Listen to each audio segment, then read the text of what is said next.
Uncle Mike's campsite.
Okay, preparation ng breakfast.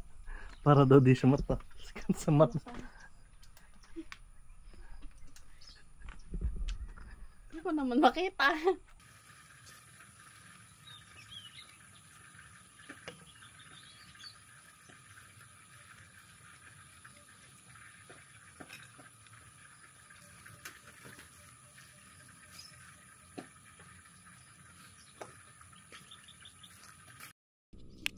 Breakfast.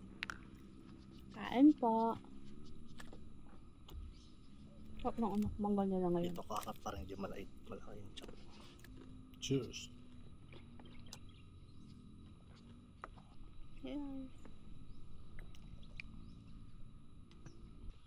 Ang ganda naman ang background natin. Hindi po yung green screen, guys.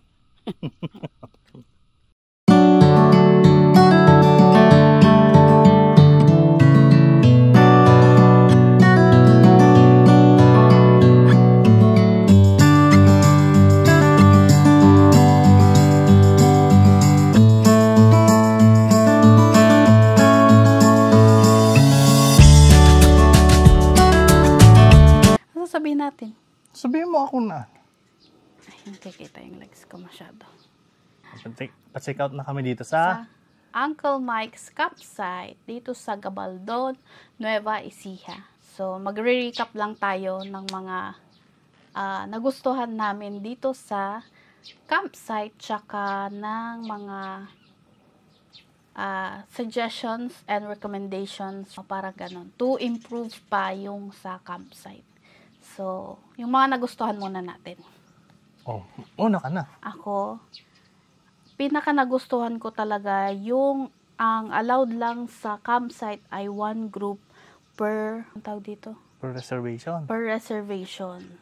So, one group lang. Yun lang. Para magkakakilala kayo. Pwede kayong kunyari kaming dalawa. So, kaming dalawa lang. Solo namin yung buong campsite. Ikaw?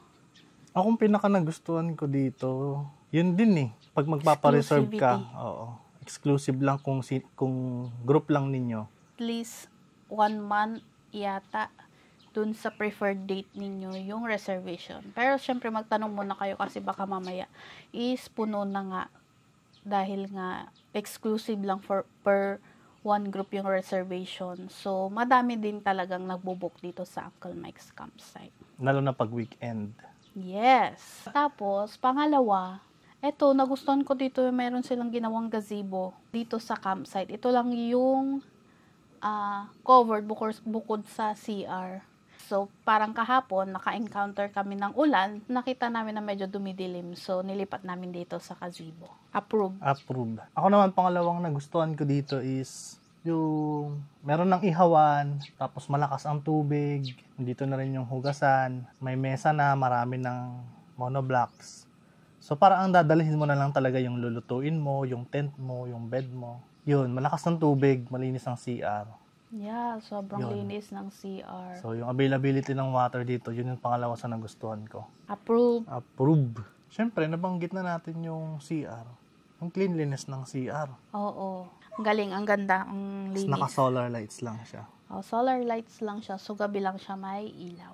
Malinis siya, no? Sobrang linis. Sobrang linis. Kahit yung dito sa campsite, maglibot ka, wala kang makikitang dumi. Kaya naman, syempre, as part ng campers, dapat panatilin din nating malinis yung campsite.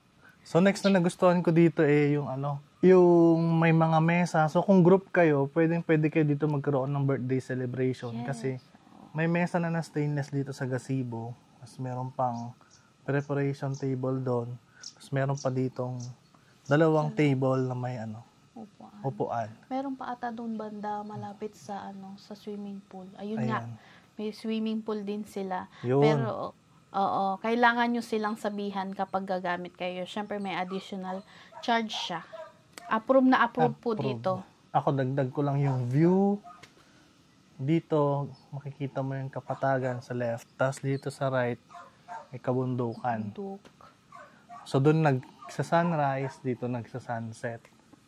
Ganda pagkagabi, makikita mo yung ilaw dyan sa, Oo. sa town proper. Parang stars na nasa lupa. Oo nga. Child-friendly din tong Ay, oo. etong Campsite. campsite. So maraming tatakbuhan yung bata, tapos grassland siya. Hindi naman drastic yung mga slope niya. So makakapaglaro talaga mga bata dito. Tapos meron din silang fire pit. Ay, oo. Kung gusto nyo mag-bonfire. Tapos every area merong garbage can. So yun. So pinopromote talaga na yung cleanliness dito. Tapos may mga maliliit pa na pine trees. Siguro pag lumaki na yan, mas marami na yung lilim. Pero dumating tayo dito tanghali, hindi naman ganun kainit, no? Sobrang hangin kahapon. Oo. Siguro mainit, pero dahil mahangin, hindi natin nararamdaman na mainit. Isa pa sa nagustuhan ko dito is hands-on yung caretaker talaga.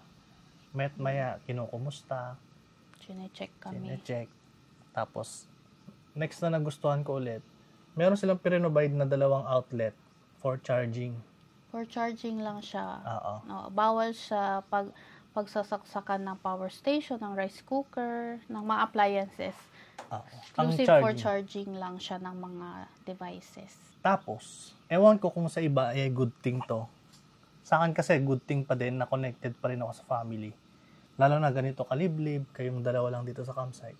May signal. So, Malakas, 5G ang signal. nakakapanood ka. Ganun. Dito, pero sa CR medyo mahina na doon. Ayun. So, next na nagustuhan ko dito is susunduin ka nila sa baba. So, Town proper. Sa town proper. So, kung hindi, kami kasi naka 4x4. So, kung hindi ka naka 4x4, iiwan sa sakyan sa baba, no? Oo. Parang kapag magre-reserve pa lang kayo, i-inform nila kayo yung ganito yung condition ng road, kung anong vehicle yung gagamitin ninyo para ma-suggest kayo kung kaya bang iakyat yung mga sasakyan nyo dito. Ayun. So, kaya maganda yung coordination. Isa pa yun sa nagustuhan ko, yung coordination with caretaker. So, hands-on sila sa mga pupunta dito. Pwede ba magdala ng pet dito? Natanong mo. Ang alam ko kasi yung mga napanood ko, basta siguro kung magdadala kayo ng pet, responsibility nyo yung dumi nila. Pero ang alam ko, pet friendly dito. Last na nagustuhan ko siguro na i-discuss ko is yung light pollution. So, dito lang sa gazebo, tapos yung doon lang sa may pababa, papunta sa CR ang may ilaw. Siyempre, baka matisod nga naman. Pero the rest, dyan, kung gusto mong magmuni-muni sa madilim, yun. So, sa safety talaga, highest din to. Yes, safety talaga. Para may barbed wire yung paligid, ganyan. Pero so far, safe. Safe na safe. goods na goods po. Ang Uncle Mike's campsite. Ano naman i-recommend mo? Re-recommend ko, suggestion lang ha. Suggestion lang po, Sir, Uncle Mike's. Pwede siguro magdagdag tayo ng CR dito sa gazebo area. Kahit isa lang po. Kasi para siguro dun sa mga, kunyari may mga kasama kaming senior citizen, para hindi na doon bumaba pa kasi medyo malayo yung yung CR doon sa area. Siguro kahit isa lang po. Banda dito, so hindi naman makakasira ng view. Siguro naman, kahit papano, babalik kami dito sa Uncle Mike. Siguro kasama na yung family namin. Parang ang ganda talaga magbanding dito kasama ang family. Parang kulang ang isang araw dito. Oo. Siguro nga lang, akala nyo lang parang maboboring kayo kapag pero ang dami pwedeng gawin ditong mga activity. Oo. Kung gusto nyo talaga mag-connect sa nature. Gusto Sa tingin nyo ko nga pwede mag-team building dito yung mga maximum ng 20 pack. Pag napanood po ito ni Uncle Mike, shout out po. Shout out.